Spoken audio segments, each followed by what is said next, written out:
صافي سلكوا لينا على هاد الانترو راه باش نزيدو الدقيق ديال الفيديو.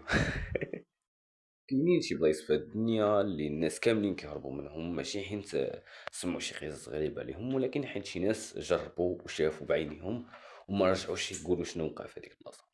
اليوم غادي نحكي لكم على واحد الدار اللي عادية من برا ولكن من الداخل كتخبي أسرار كثيرة. القصة ديال الشاب اللي دخل غير بالتحدي ولكن خرج منها، هذه إلا كان خرج أصلا. هاد القصة ماشي غير حكاية، هذا تحذير. إلا كنتي ضعيف القلب ولا كتخاف، لا من الأحسن تخرج من دابا من الفيديو، حيت من بعد هاد اللحظة ما كاينش رجوع. وقبل ما نبداو كنعتذر منكم بزاف على قبل الغياب اللي دام فترة طويلة. عارف طولتها شوية ولكن ما كنتش كنحط فيديوهات حيت كان الدعم ناقص وشحال من حاجة. ولكن راه كانت عندي شوية ديال الظروف خاصني نرتب الأمور ديولي، ودابا رجعت لكم بطاقة جديدة وبقصص كتيرة إن شاء الله ما نعرف. وشكرا بزاف على الصبر ديالكم وعلى الناس اللي بقاو متبعيني وكيشجعوني، هادشي اللي كيعطيني دافع كبير نكمل. ودابا خلونا نبداو في القصة. وقبل ما نبداو ما تنساوش تدعموا الفيديو بلايك حيت كيعطينا تحفيز باش نكملوا ونجيبوا لكم قصص كتيرة واخطر من هذه. اكتب لي في التعليق شنو الرأي ديالك في القصة، واش نكملوا هذه السلسلة ولا نبدلوا القصص اللي كنديروا. ولا ما كنتيش مشترك في القناة فدير اشتراك وفعل الجرس باش يوصلك كل جديد، حيت اللي جاي اخطر من الخير. ودابا شد بلاصتك مزيان وخلي الضوء شال حيت القصة اللي جاية ماشي سهلة. انا عارف الصوت ديالي اللي بدل هاد المره حيت شويه مريض، ولكن اختاريت ندير لكم فيديو خاطر حيت طولت بزاف. وداك الانترو اللي درته في المقدمه قولوا لي واش عجبكم ولا لا، ولا نبدلو ندير شي واحد احسن منه. يلا ندخلوا في القصه دابا. في دوار صغير قريب لبني ملال كان واحد الواد كيدوز وسط الجبل، والناس كاملين كيتفادوا يقربوا ليه في الليل، ماشي حيت الظلام ولكن حيت كاين واحد السر قديم حتى واحد ما كيهضر عليه. حيت بصراحة كانت حدا واحد الدار قديمة مبنية بالحجر، السقف ديالها طايح واحد شوية والباب ديالها ديما محلول، بحال شي حاجة كتسنى شي واحد يدخل. الناس سموها الدار ديال الواد لأنها قريبة قريب للواد اللي كاين حدا الجبال. وكانوا كيقولوا اللي دخل ليها في الليل ما كيخرجش كيف ما دخل ليها في النهار. وياسين واحد الشاب اللي في عمره 23 عام كان عايش حياة عادية مع باه الحسين، ولكن كان معروف عليه التهور، يعني داك هو القبيح ديال القرية وداكشي. وما كيامنش بهاد الهضره ديال الجن ما كيامنش بها بتاتا، ما كيعرفش حاجه سميتها الخوف منهم ولا الخوف من اي حاجه، كان صراحه ضاصه شويه. واحد النهار كان مريح هو الاصدقاء ديالو في الدرب ديالهم، كانوا شادين اطراف ديال الحديد وكذا. المهم أه حتى دخل لهم في الموضوع ديك الدار اللي حدا الجبل، بداو كيهضروا عليها وكيقولوا ان هذيك البلاصه ما خاص حتى شي واحد يبقى يمشي ليها، خاص يريبوا ديك الدار. حيت كاع الناس اللي كانوا مشاو ليها كيعاودوا انهم ما كيهضروش، الناس اللي كيشوفوهم كيقولوا لك انهم راه تبدلوا بزاف، ما بقاوش كيهضروا ولاو التصرفات ديالهم غريبه، بحال ديما خايفين من شي حاجه اللي ما حتى حد ما كيشوفها غيرهم هما. ولكن واش هادشي غيخلع البطل ديالنا؟ لا لا والو. قال لك غادي يمشي لهاديك البلاصه وما غادي يوقع عليه والو، وقال لي الصديق ديالو الا كنتي راجل سير بات في ليله وحده وما وقع لك والو، راه حنا اللي غالطين. هو صافي راه حيت هو ما كيخافش طبعا، راه ما ما جاتوش شي حاجه صعيبه. قال لهم هادشي راه تخربيق ديال الدراري الصغار والهضره ديال الناس الكبار اللي ما عندهم حتى شي حاجه في هاد الحياه من غير انهم كيشدوا ديك الطابله ديال الضلمه، ولا كيبقاو يجمعوا على هاد المواضيع اللي ما كايناش اساسا، ما عندهاش شي حاجه من الصحه. صافي اتفقوا على النهار اللي غيمشي ياسين باش هما يكونوا ضاربين بحسابه، والنهار الاخر غادي يرجع، داكشي اللي متفقين عليه. صافي ياسين مع وصلت ديك الوقيته ديال الغروب ناض مشى خرج الطريق ديال الواد. كان كلشي هادئ، الليلة اللي غريبة بزاف. بان ليه باب ديال الدار محلول، دخل دار الضو ديال التليفون وكلشي كان غارق في الغبرة والريحة اللي كاينة رطوبة قوية.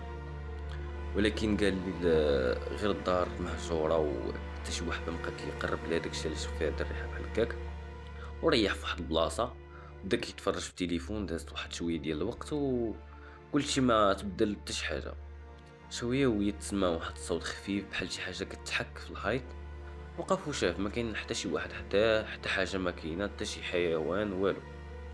رجع ريح ولكن الصوت رجع هاد المرة قوي شوية، وقف ومشى كيقلّب بدا كيدور في البلاصة كاملة وما لقى حتى شي حاجة والو، حاول يقنع راسو راه غير الرياح ولا تكون شي حاجة شي حشرة، ولكن في ديك اللحظة بدا كيسمع الصوت ديال الخطوات، ما كيقلّب ما كيبان ليه حتى شي واحد، كيشوف في كاع الجوايه ما كيبان ليه والو، حاول يضوي بالبيل ديال تليفونو ولكن ما كيبان ليه حتى شي حاجة، يعني واخا دوك الأصوات كيتسمعوا ولكن ما كاينش المصدر ديالهم. صافي هو ما دارش في بالو وقال لك راه ما كاين حتى شي حاجة وشد التليفون ديالو بدا كيتفرج بحال ما وقع والو. واحد بما دازت واحد 5 دقايق بحال هكاك وعاوتاني بدا كيسمع الصوت ديال شي واحد كيطلع في الدروج. دابا هو راه كان في الطابقة الثانية فهمتي ومشى للركن ديال ديك شي بيت كاين تمايا، عاد بدا كيسمع الصوت ديال شي واحد طالع من الدروج.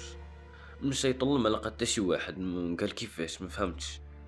انا من الصباح وانا كنسمع هاد الاصوات هادو حتى شي واحد ما كيبان ليا، واش هادشي زعما عادي ما فهمتش انا واش انا كيتخيل لي حيت كاين وحدي، ولكن هاد المره سمع صوت واضح كيقول لي علاش جيتي.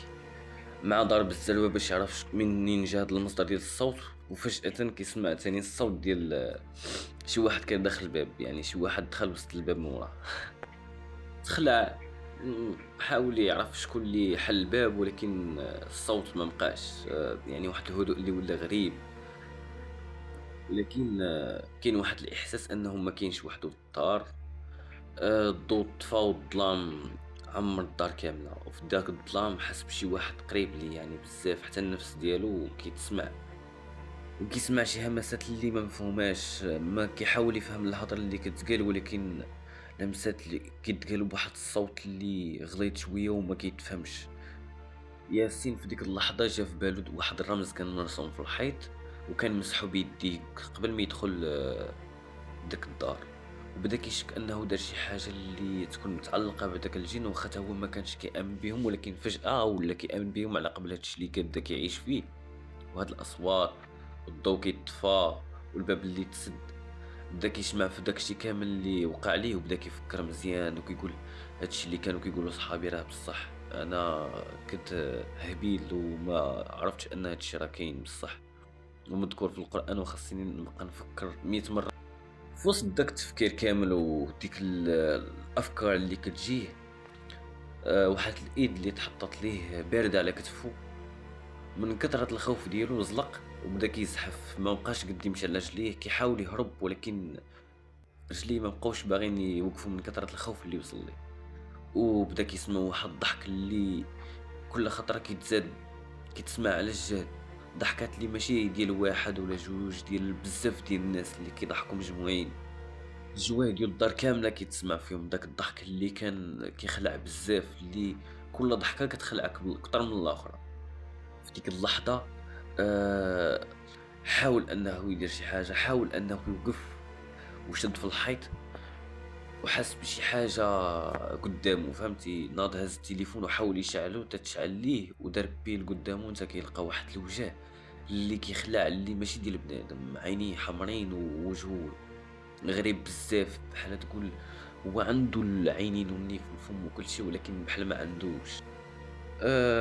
وسط داك الرعب كامل حاول يهرب باش ما يشدوش داك المخلوق اللي ما معرفش شنو هي الهوية ديالو، و اي باب كيحاول يفتحو في ديك الدار ما كيبغيش يتحل ليه، يعني كاع البيبان مسدودين.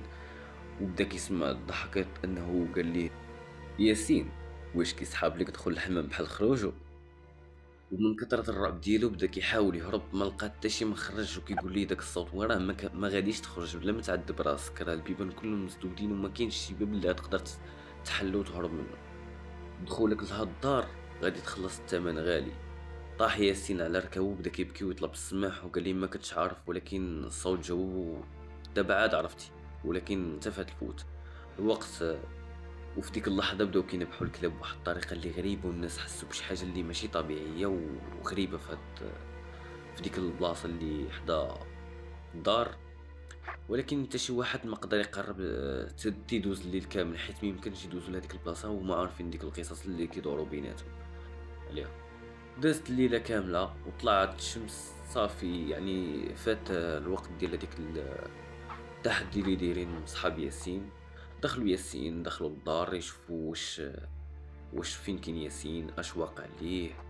لقاو الباب محلول، دخلوا بشويه وكان كلشي، كان الهدوء اللي غير طبيعي. لقاو غير التليفون ديالو طايح في الارض، شدوه ولقاو فيديو مسجل فاش فتحوا شافوا ياسين كيجري وهو مرعوب وكيغوت وكيقول سمح لي ما كنتش عارف. ومن بعد تقطع الصوت وظهر واحد الظل كبير وصافي طفى الفيديو، ما بقاش كمل. ياسين ما بقاش بالي الاثر من ديك الساعات، وكلشي كيتسائل فين مشى ياسين. تا من صحابو اللي ما بقاوش لقاو ليه كاع الاثار. تداولوا بزاف ديال الحكايات، اللي كيقول انه راه هرب، اللي كيقول راه وقعت ليه شي حاجه، اللي كيقول راه مشى لعالم اخر. حتى واحد ما عارف الحقيقه، اللي انه باقي مسجون في ديك الدار اللي ما يمكنش ليه يخرج منها. كيقولوا السكان انه هادي من ديك النهاريات هما كيسمعوا واحد الصوت من داخل ديك الدار، الصوت اللي ديال ياسين كيقول ما تمشيوش ما تدخلوش، حيت اللي كيدخل ما كيرجعش كيف ما كان. وبداو الناس كيتفاداو ديك الطريق كامله، لان القصه ديال ياسين ما كانتش سهله، لانه كانوا قصص قبل منها وهذه اكدت لهم بانه راه هادشي راه حقيقي. واش القصه غتكون سالات هنا؟ لا، باقي ما سالاتش، لان واحد الوقيته غيظهر واحد الراجل اللي عيني غارقين بالسواد ولابس واحد الجلابيه بيضاء وكيسول على الدار اللي كاينه حدا الواد. السكانين المحليين ما قالوا لي حتى شي حاجه، حيت هما خايفين من المظهر ديالو لانه كيبان غريب عليهم. كيما معروفين في الدواور القدام اللي الناس ديالهم كيكونوا كيعرفوا بعضياتهم، طبعا غيخافوا من واحد جديد ما كيعرفوش. يسحب لهم ماشي سحار، خصوصا في السول هذيك البلاصه غيسحب لهم سحار. ولكن الراجل اللي كيبان عليه بحال عارف ديك الدار مشى ليها نيشان قصدها وبدا وقف وكيشوف فيها، والناس كيشوفوا فيه انه بحال كيشوف في شي دار مدرا ليه من زمان طويل. والناس بداو كيشوفوا وكيقولوا هادشي غريب بزاف. دخل ديك الدار وكيهضر بواحد الصوت اللي هادي، خرج راسك، راه الوقت سالا. ديك اللحظة تبدل الجو داخل ديك الدار، وبدا داك الظل اللي كان يخلع ياسين كيتشكل قدامه، ولكن هاد المرة ما بقاش غير ظل، ولا شكل حقيقي، شكل واضح وطويل بزاف وعنده ملامح مخيفة والعيون ديالو شاعلين. قال ليه الراجل تعطلتي بزاف. رد عليه الكائن بصوت اللي ضخم بزاف وكيخلع، انت اللي حبستيني، دابا غادي نخرج ونخلص كل شيء. الراجل جاوبه انت عارف القواعد، ما تقدرش تخرج بلا ثمن. ولكن الكائن ضحك وقال الثمن جا عندي براسو، وسميتو ياسين. وفي ديك اللحظة بان ليهم وجه ياسين ولكن مشوه بلا روح. الراجل عرف باللي الوضع خرج على السيطرة، بدا كيقرا شي كلمات اللي ما مفهومينش بصوت مرتفع بزاف، اللي عصب داك الكائن ودار واحد الحركة اللي طيحت داك الراجل على الأرض. وبدا الظلام كيكبر، دخل داخل ديال الدار وحتى الخارج ديالها، بحيث انه بدا كيبان بحال شي دخان، بحال ان الدار كتحرك من الداخل والدخان كيخرج من الشراجم. وداكشي انتشر برا. من ديك الليله تبدل كلشي في الدوار، الناس ولاو كيسمعوا اصوات في الليل، الابواب ديال ديورهم كتحلى بوحدهم، والوليدات ولاو كيشوفوا كوابيس على الدار. وبعض الناس قالوا انهم شافوا ياسين كيضرب في الزنقه، ولكن عينيه ما فيهم حتى شي حاجه اللي كتبين انه حي. وبدا الخوف كيكبر في ديك القريه، حتى واحد ما بقى كيخرج في الليل. وداك الراجل الغريب اللي كان جا ديك النهاريات اختفى حتى هو، ولكن خلى وراه كتاب قديم في واحد الركن في ديك الدار. لقاوه شي دراري واحد النهار، فتحوه خرج منه واحد الريح بارده اللي كتبان انها خرجت من داك الكتاب، وكلمات مكتوبه بواحد اللغه اللي ما مفهوماش، ولكن فيها اسم واحد مكرر، سيد الواد. وكان هاد الاسم هو اصل ديال اللعنه، حيت ماشي غير جني عادي هذاك اللي كان فيها، ولكن واحد من كبار الجن اللي كان محبوس من سنين طويلة. ومع الرمز اللي تمسح تحرر وبدا كيقلب على القوة ديالو باش يرجع كامل. ومن داك النهار والدار والواد ما بقاتش غير دار مسكونة، ولات باب لحاجة أخرى كبيرة بزاف. واللي كيسمع داك الصوت ديال ياسين في الليل خاصو يعرف انه ما بقاش كيغوت باش ينقذ الناس، ولكن باش يغريهم يقربوا اكثر، حيت اي واحد كيقرب كيتزاد القوة ديال داك الكائن. ودوار كامل ولا داخل في دوامة ديال الخوف، والليلة كتكبر والظلام كينتشر. وحكاية ياسين ما كانتش نهاية، ولكن كانت غير بداية ديال لعنة ما عندها حتى نهاية. إذا حتى لهنا كتوصل النهاية ديال القصة ديالنا. ولا كان عندكم شي سؤال كيبقى مطروح، واش بصح تسالات هاد القصة ولا غير البداية ديال شي حاجة كبر، حيت بحال هاد القصص هادو كيكون النهاية ما كتكونش ديما واضحة، وبعض المرات كتكون غير وهم. إلا عجبتكم القصة ما تنساوش تدعموا الفيديو باللايك وتكتبوا لي في التعليقات شنو الرأي ديالكم، واش تبغيو الجزء الثاني ولا قصص أخرى أخطر من هذه. ما تنساوش ديروا شي سبسكرايب باش تبقاو معنا في هذه الرحلة، حيت اللي جاي غادي يكون مرعب أكثر.